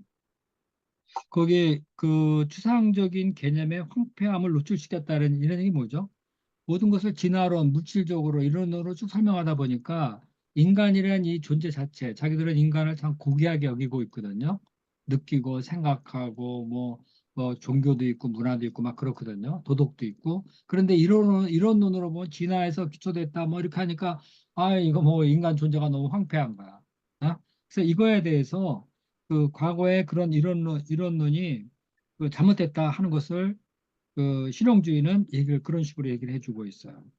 그래서 실용주의는 사실을 돌아보면서 지식과 과학의 어떤 실천적인 요소, 음? 이런 말고 실천적인 요소를 강조하면서 그거를 삶 속에 적용해 나가려고 그래요. 그다음 그러나 그는 이제 그러나 그는 실용주의 자체는 사실 충분히 실용적이지 못하다고 말한다.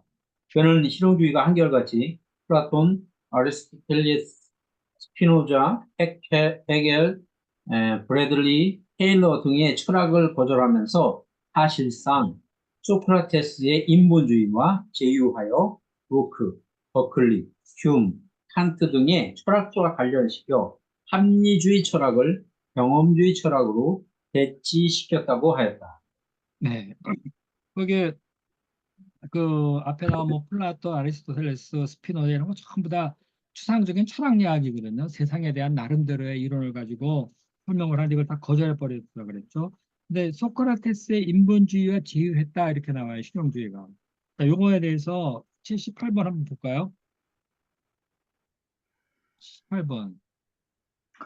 누가 한번 네, 읽어보실래요? 78번 소크라테스 이전의 철학이 자연을 대상으로 전개되었다면 음. 팔레스, 피타고라스, 헤라클레이토스, 파르메니데스 이와 대조적으로 소크라테스 때부터 그 철학의 중심 대상이 인간이 되었다. 소크라테스는 인간의 영혼을 연구 대상으로 하였으며 그에 의하여 좀 더 구체적으로 인간의 본질과 윤리상 문제에 관심을 두었다. 소크라테스의 이러한 관점은 이후 플라톤과 아리스토텔레스로 계승된다. 네, 이게 소크라테스 이전에는 만물의 근원이 뭐냐, 뭐 물, 불, 흙, 공기 막 이런 얘기가 많이 나왔거든요. 근데 소크라테스 때부터는 그 철학의 중심이 인간이 됐다는 거예요. 그 유명한 말은 나는 내가 아는 것이 없다는 것을 안다. 뭐 그 아는 거 하나 있는데 내가 아는 게 없다는 것을 안다. 아는 거 이 내 존재 자체에 대해서 지금 상당히 문제를 삼고 있죠. 야, 이거 자연은 이런데 내가 아는 게 없어. 이거 내가 문제인 거야. 그래서 이제 항상 소크라테스 보면은 그, 그 뭐지? 죽을 때 뭐라 그래요? 뭐 자기 닭 한 마리 빌린 거 갚으라. 뭐 하면서 인간의 도리를 찾잖아. 예? 인간의 도리를 찾아요. 그래서 그 소크라테스부터요, 인간 영혼에 대한 진지한 연구가 시작되었다. 이제 이런 얘기를 하고 있습니다. 그러니까 여기가 그 본문에 소크라테스의 인본주의와 제휴하고 있는 거예요. 소크라테스는 인간 존재 자체 상당히 중요하게 그거 철학을 하거든요. 그래서 그리고 경험주의 철학으로 돌아갔다. 합리주의 그런 거 합리적인 거 뭐 얘기하는 것보다는 하여튼 실제 경험이 어떠하냐, 무엇으로 우리가 적용할 수 있느냐 이런 거. 그 다음 봅시다. 이는 실용주의가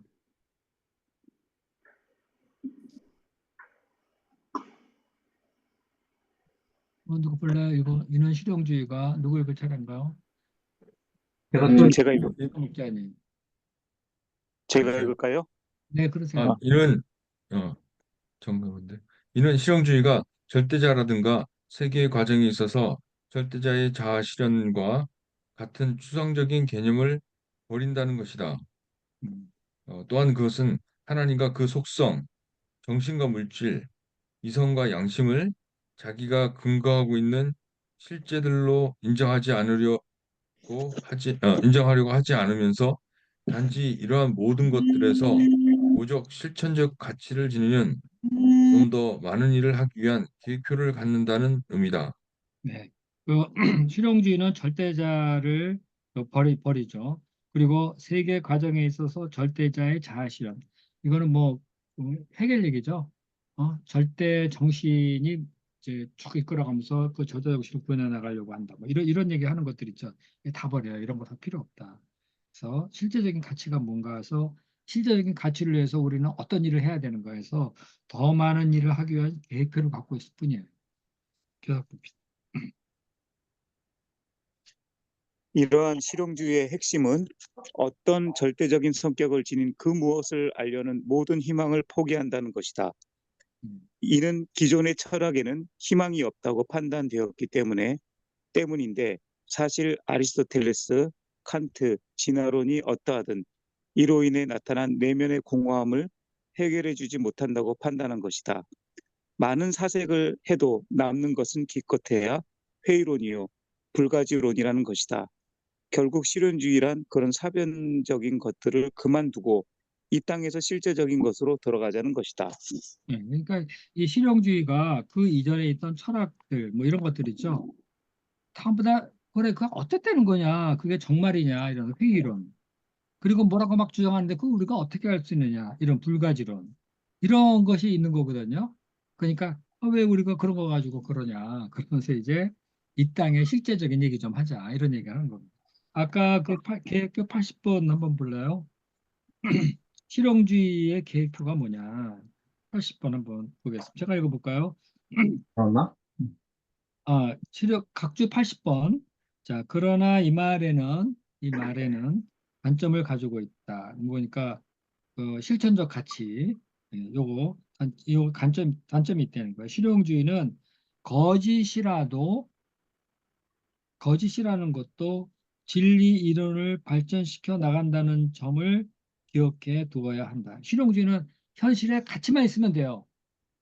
그것이 거짓일지라도 문제가 되지 않아요. 가치가 있다면은. 자, 그러니까 실용주의는 진리는 유용한 것, 그러니까 what is useful이에요. 그 다음에 활동하는 것, what works, 그게 어떻게 작용을 하는가. 또 좋은 실제 결과를 갖는 것으로 실제적인 결과를 갖는 것으로 정의된다.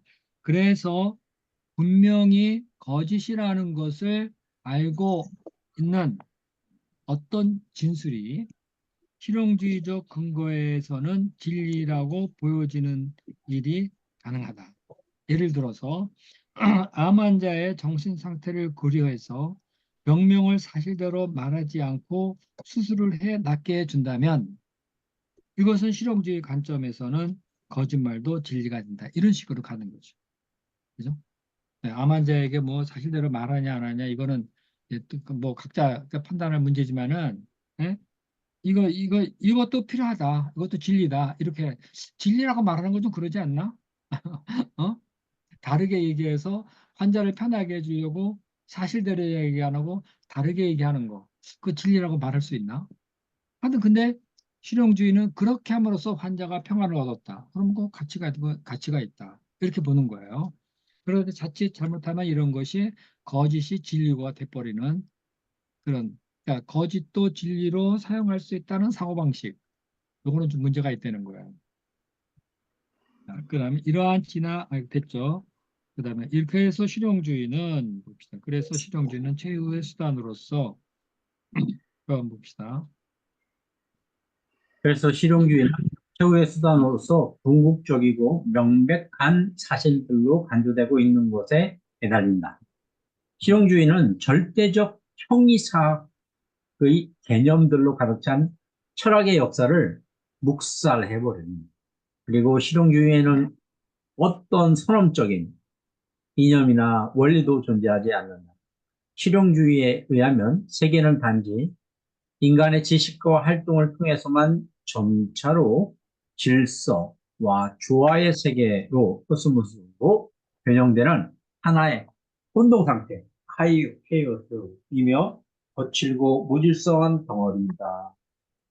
네, 실용주의는 인간의 지식과 활동을 통해서만 변화되어 나갈 수 있는 하나의 혼돈 상태고 거칠고 무질서한 덩어리인 거예요. 근데 여기서 이제 우리가 가치를 찾아내는 거죠. 그렇게 보는 겁니다. 자, 뭐, 그 아래 각주는요, 목사님 한번 읽어보시기 바랍니다. 자, 실용주의 비판에 대해서 한번 읽어보죠. 그러나 실용주의는 이런 대담한 주장을 항상 변함없이 고수하지는 않는다. 왜냐하면 제임스의 말대로 형이상학이 말하는 공간이나 시간, 수와 질서, 의식, 인과율 등의 문제를 그렇게 가볍게 제거할 수 없기 때문이다. 이런 철학적인 개념들을 추상적인 것들이라며 실용적 차원에서 제거하려고 할 때 실용주의는 합리성을 결여해 버리기 때문이다. 네. 실용주의는 과거의 거를 다 무시해버리니까 오늘날 내가 가치 있느냐 없느냐 요것만 따지니까 전반적인 이해에 있어서 합리성이 결여되어질 수 있죠. 거기 시간, 공간, 수, 질서, 의식, 인과에 이게 이게 뭐야 다 뭐 말라 죽는 거냐고 다 그만두고 오늘날 내가 뭐가 어쩌고 하고 실용업 가치만 따진다면은 이 세상을 살아가는 하나의 존재로서 있죠. 이런 걸 다 무시해버리고 살아간다면은 결국 실용주의는 세상과 동떨어진 합리성 없는 그런 곳으로 갈 수밖에 없다 이렇게 보는 거예요. 그 다음에 그리고 실용주의의 또 하나의 단점은 그것은 충분히 경험적이지 않다는 것이다. 현실은 실용주의 철학이 우리를 앞에 보여주는 것보다도 더 많은 요소를 내포하고 있다. 다시 말해, 실용주의는 전체적이고 풍요로운 현실을 설명해 주지 못하고 있다는 것이다. 음, 계속 읽어보시죠. 여, 여기서 나타난 사변의 한계와 실용의 한계는 결국 모든 것은 하나님께로 돌아와서 자신의 문제를 해결해야 함을 말해주고 있다. 음, 이에 바빙크는 사변보다는 자연의 신비, 창조 속에 나타난 신성, 그의 영원하신 능력을 발견하고 성경의 말씀에 귀 기울이며 해결해야 한다고 한다. 맞아 읽어보시죠. 바빙크는 일방적으로 철학을 무시하지 않는다. 다만 철학 스스로가 철학사 속에서 노출시킨 사유의 한계를 지적하며 다시 계시로 돌아가야 함을 말하는 것이다. 유물론이나 인도주의가 아닌 오직 유신론만이 그리고 유출이나 진화가 아닌 계시만이 이 문제를 해결할 수 있다는 것이다. 네. 거기서 그 두 번째 패러그래프의 실용주의의 또 하나의 단점은 충분히 경험적이지 않다고 얘기를 했죠. 그 각주 보면요. 이런 실용주의가 결국엔 뭐냐? 주관주의로 가는 거예요.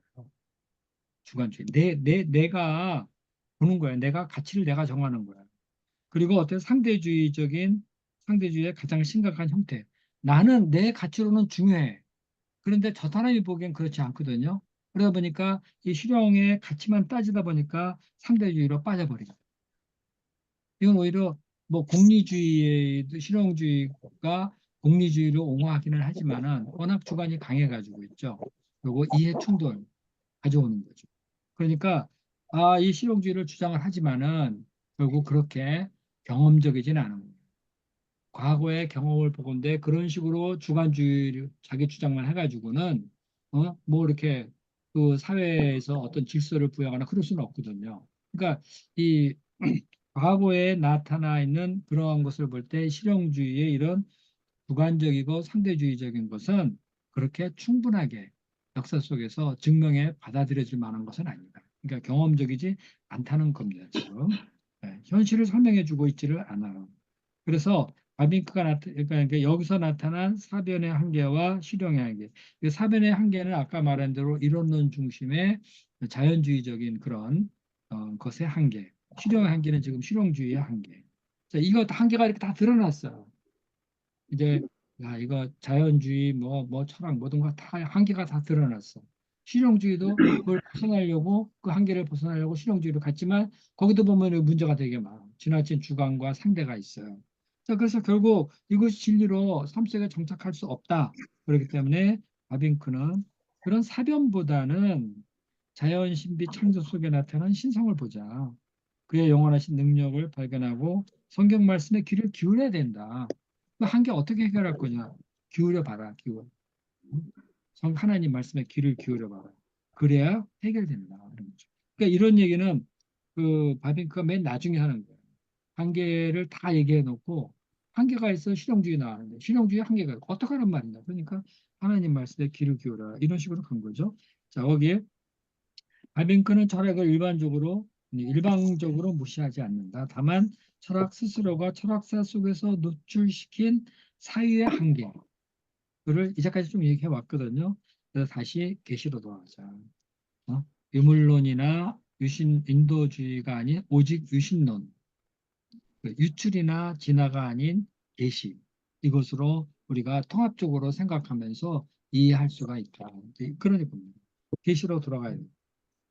그 유출 얘기는요, 이데아론에서 이제 나오는 건데, 뭐 모든 것은 이데아에서 다 유출되어 나가지고 막 발전되고 형성되고 막 이랬다, 뭐 이렇게 이런 식으로 가는 거거든요. 신학에도 이런 게 있어요. 하나님이 충만하신 은혜와 영광이 유출이 거기서 흘러 넘쳐서 세상이 창조됐다. 그런 그 창조 유출론 같은 건 좀 문제가 있죠.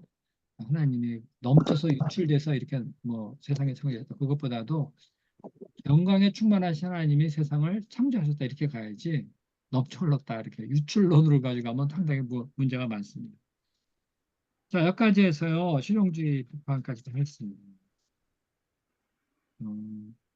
제가 이 책을 쓰면서는 간단하게 넘어갔지만은 발뱅크의 계시철학 그 자체는 상당히 많은 내용을 얘기하고 있어요. 이런 정리된 것을 얘기하고 있는 겁니다 지금. 자, 우리 빨리 더 실력이 없으면 그냥 정리의 빠른 속도로 한번 읽어볼까요? 이건 뭐 다 얘기한 거라 이제 특별한 얘기는 없을 겁니다. 예. 여기까지 바빙크가 보여준 바는 어떠한 인간의 사상이나 철학도 진리에 관한 인간의 물음에 만족할 만한 답변을 줄 수 없다는 것이다. 그는 여기서 이론론과 진화론을 집중적으로 다루면서 사람들이 얼마나 이론론과 진화론에 집착하여 세계를 설명하고 자신을 이해하려고 애쓰는가 말하고, 그러나 결국에 이 모든 것이 실패로 끝났다고 말한다. 계속 읽으세요. 먼저. 그래서 답이 없는 이런 사변적인 철학에 매달리지 말고 이제는 더 이상 변하는 존재가 아니라 변화시키며 자신에게 맞는 가치를 창조하는 인간관을 확립한 실용주의의 필연적 등장에 대해 말하였다. 그러나 이것 역시 인간 자율에 기초한 하나님을 배제시킨 철학 사상 중에 하나일 뿐이다. 네, 거기서 실용주의의 필연적인 등장 얘기하잖아요. 우리도 요즘 문과 공부 별로 인기가 없잖아요, 그죠? 뭐 언어학이 어떻고 뭐 인류 역사가 어떻고 뭐 막 얘기하잖아요. 그러다 보면 어떻게 해 결국 야 그게 무슨 소용이냐 이과를 가야 돼 공대를 가야 돼 뭐 의대를 가야 돼 이런 식으로 실제적인 도움이 되는 걸 가자 이렇게 그 필연적이죠, 그죠? 요즘 돈이 안 되잖아 문과는. 그러니까 필연적으로 실용주의 등장하는 것 같이 과거에 이론적이고 자연주의고 뭐 이런 모든 것들 있죠. 그게 어쨌다고 하면서 내가 잘 먹고 잘 사는데 무슨 도움이 돼? 이렇게 실용주의가 딱 등장하는 거죠. 그게 필연적인 거예요. 오늘날에도 마찬가지죠. 예, 그런 게 지금 실용주의의 필연성, 우리 사회를 지배하고 있는 거예요. 자, 그래서 이러다 보니까 하나님 인간 자율에 기초한 하나님을 배조시킨 철학 사상 이런 것, 이건 역시 실용주의도 인간 자율에 기초하고 하나님을 배제시킨 철학 사상 중에 하나예요. 요즘 어느 종교 기독교 자꾸 이렇게 저기 기울어 가잖아요, 그죠? 믿는 사람 점점 줄어가요. 먹는 사람들 먹고 사는데 너무 관심 많고 집값도 너무 비싸다 보니까 이거 지금 지금 철학할 때야 지금 돈 벌 때지 이렇게 가는 거예요. 그리고 예수님 앞에서 이거 주여하고 헌금 내고 그 무슨 소용이 있어 내가 집 사는데 필요 없다 이런 식으로 막 갚버리는 거예요. 실용주의가 엄청나게 무서운 겁니다. 이게 사실. 이게 어떻게 사람들이 못나서가 아니라 필연적으로 이 세상을 살다 보려면은 살려고 하려면 그럴 수밖에 없는 거예요. 그러니까 이 과거의 이론적인 추상적인 그런 철학이 이렇게 실용주의의 필연성 말해줬죠. 계속 읽어봅시다. 자, 기존 철학은 기존 철학은 세계와 자기 설명에 대한 한계에 부딪혔을 때마다 늘 새로운 이름의 철학으로 자기 한계를 벗어나 보고자 하지만 철학이 원래 목표했던 그 답을 가져다 준 것은 아니었다. 그래서 실용주의의 경우는 과거의 형이사학적인 철학을 아예 포기해버렸다. 실용주의 철학은 세계가 어떻게 형성되었는지, 신은 존재하는지, 인간은 누구인지, 무엇을 위해 살아야 하는지에 대한 철학의 본질에 대해서는 묻지도 않는다. 이제 진리는 더 이상 인간 자율의 사유로부터 시작돼서 정립될 수 없음을 말한다고 볼 수 있다. 네, 그래서 철학은 진리를 이해하고자 하는 진리를 알고자 하는 인간의 그 사유의 몸부림이죠. 정말 무지하게 수천 년 동안 이거를 가지고 애썼는데 그 실용주의가 이걸 다 버려버린 거예요. 형이상학 다 필요 없어. 그래가지고. 자, 그다음 봅시다. 바빙크. 바빙크는 1장에서 계시철학의 개념에 대해 말하면서 그 초두부터 인간은 초월적인 존재요, 인간은 하나님의 형상을 지닌 존재임을 전제하였다. 그러나 철학은 이 전제를 받아들이지 않았다. 그래서 철학은 여전히 신율과 자율의 충돌이 되어왔다. 일찍이 터툴리안은 도대체 아테네가 예루살렘과 무슨 관계가 있는가 하는 유명한 말을 통해 신학과 인본적 철학의 뿌리가 근본적으로 다르기 때문에 이 둘은 결코 만날 수 없다는 생각을 하였다. 네, 이거보다 유명한 말이죠. 철학, 아테네와 예루살렘 무슨 관계가 있나? 아테네는 철학하는 데죠. 예루살렘은 주여 믿습니다로 가는 거예요. 그러니까 그 헬라어 같은 거 보면은 아주 철학적으로 얘기를 잘 설명할 수 있도록 언어가 엄청 발달돼 있어요. 예? 따져야 돼. 그러니까 그 히브리어, 그러니까 헬라어 상당히 발달. 히브리어는요, 뭐 듬성 해가지고 단어 하나하나의 뜻도 많고 철학 그 히브리어를 가지고 철학을 할 수는 없어요. 그거는 다음 주여 믿습니다 하고 중요한 몇 개 개념만 있으면 돼요. 주여 믿습니다 하고 믿으면 되지 그렇게 언어가 발달된 그런 건 아니에요. 그러니까 히브리어는 예루살렘은 주여 믿습니다 하고 아테네는 왜 그러냐 이거예요. 그러니까 서로 다른 거죠. 그다음 봅시다. 기독교는 구약 성경의 기초를 둔 기독교는 구약 성경의 기초를 둔 헤브라이즘에 입각한 유신론에서 출발하였고 그리스 철학은 헬레니즘의 자연주의에 입각하여 출발하였다. 음, 그러나 사도 바울 이후 서양이 기독교 국가들로 형성되면서 이런 예루살렘과 아테네 사이에 갈등 자체가 없었다. 음, 그러나 르네상스와 계몽주의 사상의 등장으로 15세기에 인본적인 서양의 근대 사상이 본격적으로 등장하며 형성되면서 이 두 가지 전통 간의 실제적인 갈등이 날로 격화되어 갔다. 음, 르네상스는 기독교를 인간 인격과 인간성의 종교로 바꾸려고 하였으며 인간이 성경적 의미가 아니라 전적으로 자유롭고 자율적인 인간으로 자신의 운명과 세계의 운명을 유일하게 지배하는 자가 이어야 한다고 보았다. 음. 이런 의미에서 인간의 참된 재생을 요구한 것이다. 네. 그다음 계속 읽어보죠. 이로 인해 시작된 신앙과 이성의 대립, 신율과 자율의 갈등, 이 사이에서 행해진 수많은 인간적인 사유는 현재까지도 계속 진행되고 있는 형편이다. 이런 갈등과 대립은 역사의 고통이고 문화의 고통이다. 음, 사상의 고통이고 궁극에서는 인간의 고통이다. 이 문제는 어디서든 해결되어야 함은 너무나도 당연한 일이 아닐 수 없다. 네. 그 어디서 해결돼야 되는 거는 얘기를 안 했는데 앞에서 얘기한 대로 계시에서 해결돼야 된다는 거예요. 그러니까 인류 역사가 지금 바빙크가 딱 보기에는 고통하고 있는 거예요. 하나님을 떠나가지고 이렇게 저렇게 설명하고 쓰고 그것도 말도 어려워요. 사람들이 그거 다 배울 여력도 없고 그렇기 때문에 사람들은 그거 한거 실용으로 가자 뭐 이런 식으로 하는데 그것도 역시 고통스러운 거라는 거죠. 그래서 인간의 사상가 여기 아래에서 세 번째 조은 이런 갈등과 대립, 그건 역사의 고통이고 문화의 고통이다. 사상의 고통이고 궁극적으로 인간의 고통이다. 이거 어디서 해결해야 돼? 그러니까 역사 속의 존재, 오늘날 우리 오늘 우리 시대에 살아가는 사람들의 고통들이 있죠. 고통이에요. 세상은 고통 속에 지금 살아가고 있어요. 이걸 어떻게 해결해야 될 것이냐. 계시로 돌아가야 된다는 것을 얘기하려고 그럽니다. 그러니까 여기가 지금 철학 1의 계시와 철학 1파트를 했잖아요. 근데 철학 파트 2 여기를 보면 이제 조금 더 또 요거 파트 2가 좀 어렵기는 한데 근데 파트 2에 가가지고 좀 더 결론해서 이거에 관해서 얘기를 자세히 얘기하고 있어요. 거기 165페이지 위에서 두 번째 줄 르네상스 얘기 나오죠. 르네상스는 기독교를 인간 인격과 인간성의 종교로 바꾸려고 하였으며, 그 인간이 성경적인 의미가 아니라 전적으로 자유롭고 자율적인 인격으로 자신의 운명과 세계 운명을 유일하게 지배한다고 보았다. 그러니까 르네상스라는 것이 그 중세 시대에 인간을 너무 억압했잖아요. 교회가 너무 억압적으로 이래야 된다, 저래야 된다 해서 인간을 깊이 이해하려고 하지 않고 그냥 말씀만 갖다 대고 권위만 갖다 댔잖아요. 그러다 보니까 인간이 억압됐다는 거죠. 이게 소위 말해서 그 암흑 시대라는 게 그런 거죠.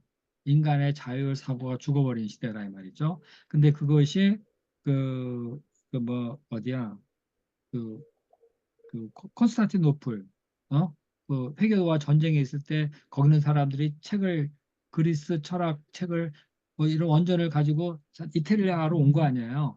그래서 이탈리아로 와서 이거 보니까 그 그리스의 힐랍 철학의 그 인본적인 사상 있죠.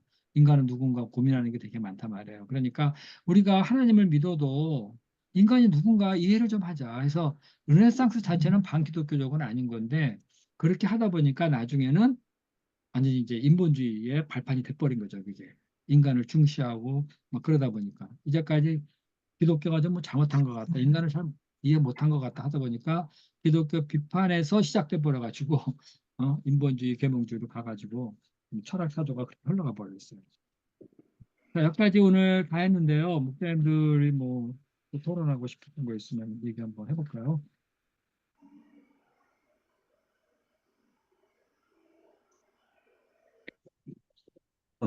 포스트 모던은 음. 어떻게 해석을 해야 될까요? 그 실용주의 다음에 포스트 그걸 모던. 어떻게 해석을 해야 될까요?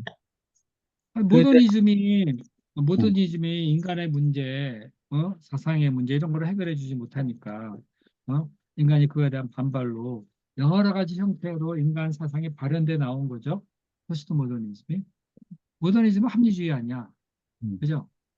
합리주의로 모든 걸 그러니까 이 세상이 너무 복잡해졌어요. 그래서 옛날에 그런 그러니까 더구나 이제 다원화돼 가고 세상이 어? 옛날에 기독교는 어떤 지역에 한 종교가 이렇게 지배적이었는데 이제는 어떤 지역에서든 모든 종교가 막 섞여 있거든요. 한 가지를 주장 못 하는 거예요. 그러니까 거기서부터 갖가지 사상이 발현돼 나오는 거죠. 그러다 보니까 과거에 어떠한 그 합리적인 모더니즘적인 그런 사고 가지고 우리 시대를 이해할 수도 없고 우리를 이해할 수도 없다. 그래서 반발이 나와서 포스트 모더니즘 간 거죠. 포스트 모더니즘 과거의 말은 합리성. 그러니까 과거는 과학의 시대였다, 합리적인 시대였다 이러면서 모든 문명을 합리주의, 과학에 기초한 거로 본 거죠. 그래서 이렇게 뭐 모든 걸 해서 과학적으로 모든 걸 이루어 나가려고 건물 하나를 짓든 뭐를 짓든 다 그렇게 지어 나가려고 그러는데 그것이 인간에게 오늘날 시대에는 만족을 못 준다는 거죠. 그거로는 아니다 해가지고 그래서 음. 포스트 모더니즘 나온 거죠. 아니, 저는 이제, 그러니까 어떤 취지에서 이렇게 질문을 했냐면, 실용주의가 보면, 유익하다. 지금 이게 철학, 종교, 그 뭐, 뭐가 중요해? 내가 중요하지. 내 현재 삶이 중요하지. 이게 이제 실용주의잖아요. 이게 실용주의인데, 근데 실용주의가 이렇게, 그러니까 하다 보면, 결국은 이제, 그러니까 결과가 좋아야 된다. 그러니까 유익한 것을 쫓아간다. 그러니까 이거를 지금 얘기하고 있는데, 근데 이제 너무 이제 그런 게 또 쫓아가다 보니까 아닌 게 있거든. 이게 해도 안 되는 게 있거든. 그러니까 이제 과정 자체에 의미를 두기 시작하지 않은 건가. 가정 자체. 그러니까 실용주의 다음에 그 가정 자체에 의미를 둬서 포스트 모던이라는 그 사조가 또 오늘날 그렇게 이렇게 각광을 받고 있지 않는가. 아니, 저는 이제 그냥 이거 저 강의 들으면서 이제 그런 생각이 딱 들어가지고 혹시 그 질문을 던져봤습니다. 그러니까 포스트 모던 자체가 어떤 뭐 이렇게 목표를 가지고 있는 게 아니라 가정 자체의 의미를 두려고 하는 시대 풍조가 아닌가. 그렇게 이해해도 되는 거. 과정이야, 가정이야. 가정, 프로세스. 그러니까 이제 진행되는 그 과정 자체. 그러니까 아이, 그, 유익한 뭐,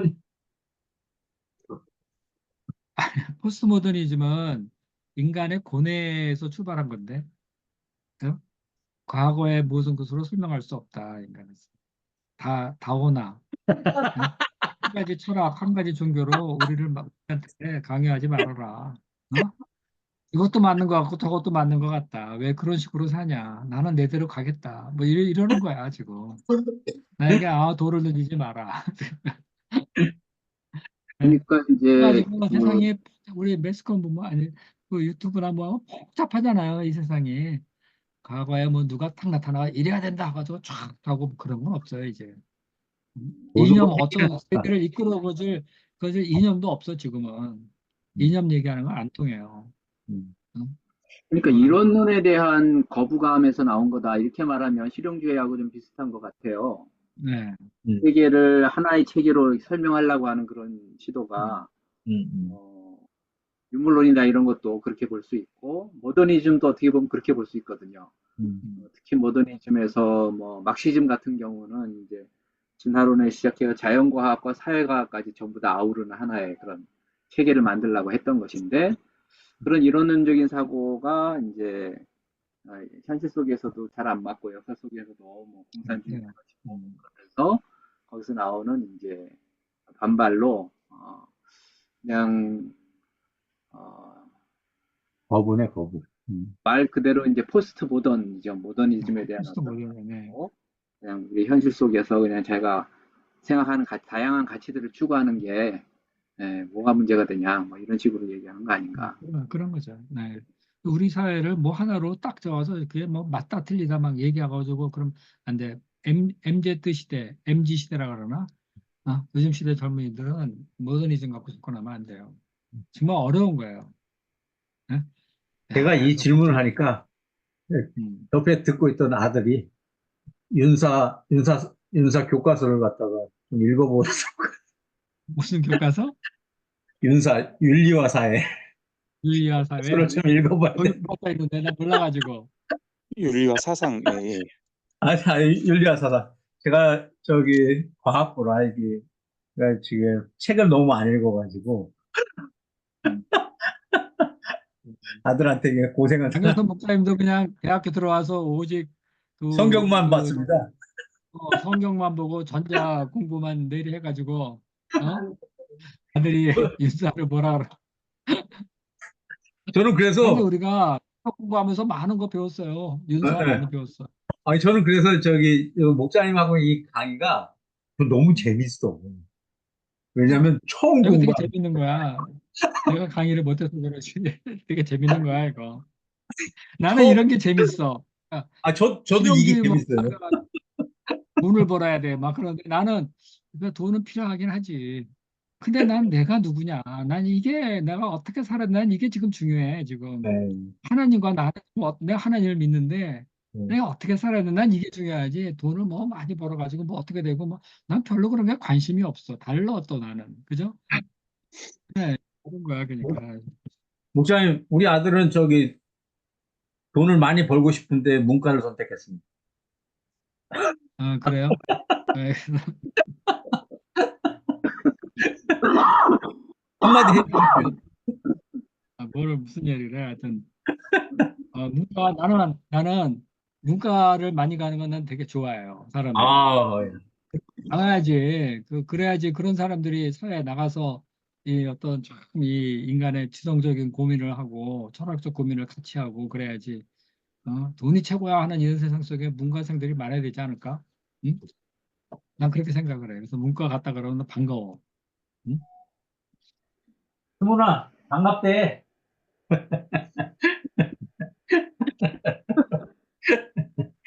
자, 하여튼 뭐 오늘 우리가 진화론의 한계와 실용주의에 대해서 배우고 그거에 대한 비판을 좀 같이 생각해 봤습니다. 자, 오늘 여기까지 합시다. 음. 어, 여기 그 각주 있잖아요. 그거 다 차근차근 읽어보면요. 제가 이거 막 긴 것도 막 줄여가지고 해놨는데 차분하게 하나하나 생각하면서 읽어보면은 잘 이해가 될 수 있도록 써놨어요. 자, 오늘 그러면 특별한 일이 없으면 마칠까요? 네. 다음에 계시와 철학 2를 하는데 제 목사님들이 보다시피 167페이지에 관념론의 이해와 비판 해놨는데 이거 내가 범위를 줄이려고 길게 내가 줄이려고 최대한 줄이려고 해가지고 압축해 써놓은 거기 때문에 이거 내가 이거 해야 되나 설명이 무지하게 길어지는데 그냥 넘어갈 수도 있습니다. 이거 내가 보다가 설명이 너무 복잡해요. 이 관념론 정말 음, 음. 자, 근데 피해갈 수는 없는 거고 우리가 계시 이해 장소, 그리고 자아 의식은 되게 중요한 거예요. 좀 쉽게 하도록 노력을 해볼게요. 자, 그러면은 우리가 하고 마칠까요?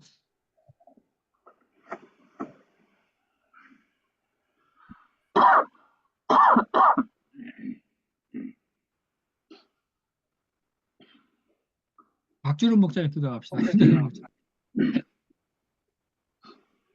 은혜주신 주님 감사합니다. 오늘 오성 목자님 이 저서를 통해서 참 그 현대 철학사조까지 공부하면서 인간이 얼마나 고통하고 있는가, 정신적으로 고통하고 있는가, 고뇌하고 있는가를 많이 배웠고 또 이 시대도 고통하고 어, 있습니다. 뚜렷한 어, 어, 이 통합적인 통섭적인 이 모든 걸 잘 설명할 수 있는 또 죽음과 죄, 이 모든 것을 설명할 수 있는 것을 찾지 못하고 또 자율적으로 찾고자 하다가 방황하고 한계에 빠져 있는 한계에 빠져서 정말 이 삶을 고통하고 있는 때 저희들에게 이 복음을 주셔서 이 모든 것을 설명하고 또 조금씩 배워나갈 수 있도록 하신 은혜를 생각할 때 감사를 드립니다. 주님, 저희가 그러나 이 고통하는 이 시대와 같이 생각하고 그 고통과 같이 안고 해주고 해주고 해주는 목자입니다. 분명한 목자 이 목자 복음을 가지고 있지만 또 같이 고통하면서 감당해주며 이해하면서 복음을 잘 설득할 수 있는 사람들이 될 수 있도록 도와주십시오. 또 저희가 삶을 이 세상 삶을 살아나오면서 또 주님께서 주신 계시의 기초에서 자신의 삶도 잘 해석하고 배워나가며 살아갈 수 있도록 인도해 주시고 도와주시길 간절히 기도합니다. 주님, 오늘도 쉽게 모세 목자님께서 잘 설명해 주시고 저희들이 부족하나마 이해할 수 있게 돼서 감사합니다. 계속해서 이 공부를 축복하여 주시길 간절히 기도합니다. 감사합니다. 예수님 이름으로 기도합니다. 아멘. 아멘. 네, 감사합니다. 감사합니다. 감사합니다. 마치겠습니다. 자, 잘 주무세요. 안녕히 계십시오.